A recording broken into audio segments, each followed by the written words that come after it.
Yeah, welcome back, friends. So today we are again presenting one another case. We had a 72-year-old female patient came to our surgical OPD with complaint of a diffuse abdominal pain for last 3 to 4 days, as well as all features of a intestinal obstruction, that is abdominal distension, abdominal pain, vomiting, as well as not passing the stool and flatus for last 2 to 3 days.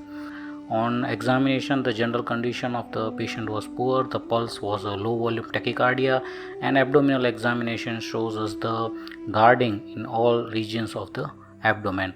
So, regarding the blood reports of the patient, the total count was 9,900, hemoglobin was 9.6, and platelet was 1,90,000. So, our provisional diagnosis was intestinal obstruction, and which has lead to the intestinal perforation and has lead to the peritonitis. His count was not that much increased, so we thought that patient has a less immune response towards the peritonitis. And regarding the liver function test, the SGPT, SGOT and alkaline phosphatase were in range of 130 to 150. Otherwise, bilirubin was normal, as well as the PT with INR, which is the crucial test of a liver function, was also normal. And regarding the renal function test, the create was reaching up to 2.2 and something like that. So the kidney failure has already started, means the patient was in a pre-renal failure due to the peritonitis. On chest x-ray, everything was normal. On abdomen x-ray, it was a ground glass appearance, classical of peritonitis.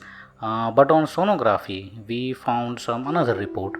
They suggested that there is a 12 by 12 centimeter size left lobe liver abscess, and the one wall of the liver abscess is communicating with a peritoneal cavity, and so basically the report was suggesting of a ruptured liver abscess. And they also showed that they also mentioned in the report that there were multiple pus pockets with septated thick fluid was present inside the peritoneal cavity. So from USG, it was a clear cut case of a ruptured liver abscess. So we thought it must be the amoebic liver abscess or a pyogenic liver abscess. Our assumption was amoebic liver abscess, because usually amoebic liver abscess can reach up to this much size. Basic reason is that amoebic liver abscess can grow much larger in size without generating the much host response, as compared to the bacterial, where even the small abscess leads to the profound host response from the body, because the protozoa, the Entamoeba histolytica, are phylogenetically higher evolved organism as compared to the bacteria, and protozoa knows how to symbiotically live with a host, and because that is ultimately is beneficial for their survival. So our presumptive diagnosis was a amoebic liver abscess which has been ruptured inside the peritoneal cavity. So we took the patient in an operation theater. When we opened the abdomen, we found out there was 500 ml to 1 liter of the purulent fluid mixed with peritoneal reactionary fluid was present, which we have drained out, and along with it, the omentum was densely added to the liver, anterior abdominal wall, right lateral abdominal wall, and up to the pelvis, which we found out due to the long-standing peritonitis due to the underlying ruptured liver abscess. There was dense omental adhesions were present. So we have then separated the omental adhesions throughout from the all over the place, and there was underlying third lobe of the liver was found that there was abscess cavity present in it, and which was ruptured, and the liver tissues were damaged of the third lobe, third segment of the liver, and along with it there are multiple tubercles present on the left lobe of the liver, all along the up to the upper border and up to the left margin of the liver. While the right lobe of the liver was grossly appeared normal, there were no such tubercles noted on the right lobe of the liver, and along with it was grossly normal. Unlike a classical case of miliary tuberculosis, multiple small tubercles present over the serosa of the small bowel, large bowel, peritoneal membrane, and over the liver and lateral abdominal wall were not found out in this patient. the only small tubercles which were found out to be present on the left lobe of the liver only. It was so we have taken out the damaged liver tissues and purulent fluid, and everything was sent for the to the laboratory for the biopsy and culture reports. And the two drain was kept and abdomen was closed in the layers. The reactionary peritoneal fluid and along with the pus came out to be the CB0 positive, plus the membrane from the abscess cavity was found out came out to be the pyogenic liver abscess. So there could be two possible diagnoses. One is the tubercular liver abscess, and another could be the patient must be having a tubercular infection, and along with there will be superimposed pyogenic liver abscess. We all know that extrapulmonary tuberculosis is common, and out of that, as far as surgeons are concerned, the gastrointestinal tuberculosis, we know so many types of gastrointestinal tuberculosis. One is intestinal type, in which there is a hyperplastic, or there is a ulcerative, or there is a mixed variety. There can be the miliary tuberculosis, like small dots are present in all over the peritoneal cavity and all abdominal organs. That is called miliary tuberculosis. We also know the abdominal cocoon, that is sclerosing encapsulating peritonitis. And also there are the organ specific tuberculosis, like tuberculosis of liver or tuberculosis of spleen. So basically tuberculosis of a liver means hepatic granuloma due to the tuberculosis is seen in 10 to 15% cases of extrapulmonary tuberculosis, but hepatic granuloma due to tuberculosis are completely different, and tubercular liver abscess is completely different. These two, and the tubercular liver abscess is very rare, and out of total extrapulmonary tuberculosis, only 0.35% cases are tubercular liver abscess. So regarding the postoperative period, the patient was not that much good. So the anesthetist decided that patient should not be extubated inside the OT, and patient was shifted in the surgical ICU with a intubation. And on second or third postoperative day, the patient was not moving the left upper limb and left lower limb.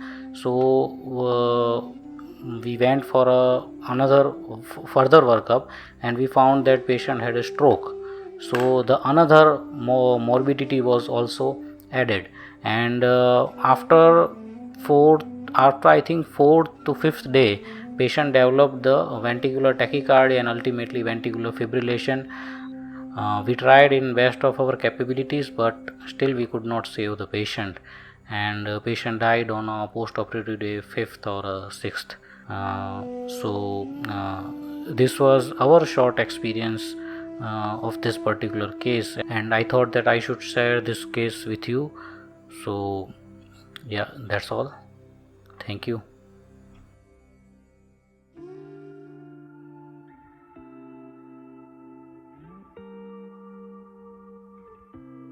So we all know that tuberculous bacilli is very virulent bacilli, and the infection caused by that particular bacteria is very notorious.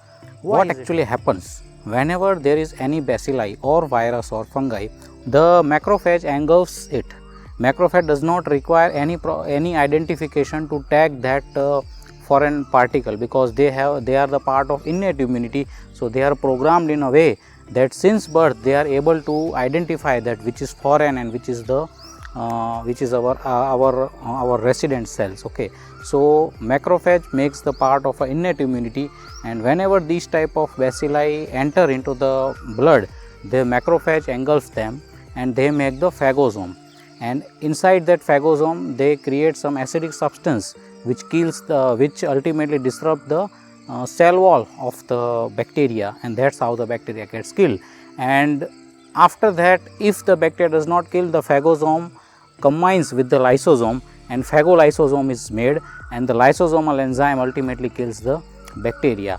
And even after that thing does not work, the whole cell go into the phase of called autophagy, means cell itself dies. That's how the bacilli within the cell also get killed. So these are the three different mechanisms how the normal body reacts towards all these pathogen. But the tubercle, that is Mycobacterium tuberculous bacilli, works, or you can say act in a certain way.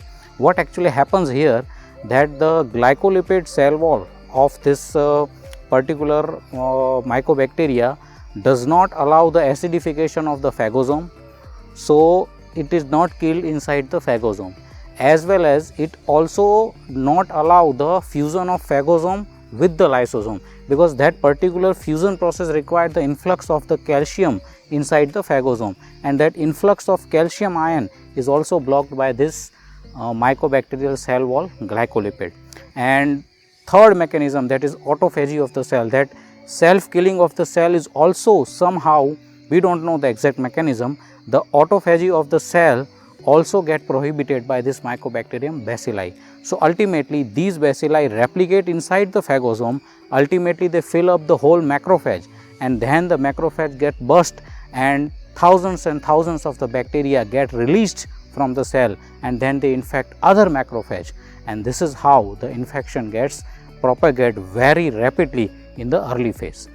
And initially the early granuloma formation happens, and when the 2 to 4 weeks passes after this particular process, the cell mediated immunity, that is by the T cell and B cell, they get activated, as well as the delayed hypersensitivity response or the tissue damaging response by the tissue also get activated, and that leads to the caseous necrosis, okay, that we all know as a classical pathognomic feature of a tuberculosis, that is caseous necrosis, and that is called the mature granuloma or the late granuloma. Means the in center there is a necrotic debris of the cell and bacteria and all died things in the center, and surrounding there are the reactionary cells. This is called the granuloma, and ultimately in the center there is a acidification, as well as the oxygen tension is also low. So, these two conditions ultimately lead to the death of the Mycobacterium tuberculosis, and if the host has a good immunity, so the good granuloma formation occurs, and ultimately the bacteria gets killed and the lesion get fibrosed, or sometimes it also may turn into a sinus. So, this is how the fate of the tubercle bacilli happens inside the body. And tubercle, one another important thing which I highlight here, that tubercle bacilli needs oxygen for their growth and everything, and that is why we always see that most of the time the tuberculosis happens into the upper zone of the lung, because the oxygen concentration and the facilitation of oxygen is more common at the upper zone of the lung. So, this is something about the pathophysiology as well as the microbiology of the tubercle bacilli.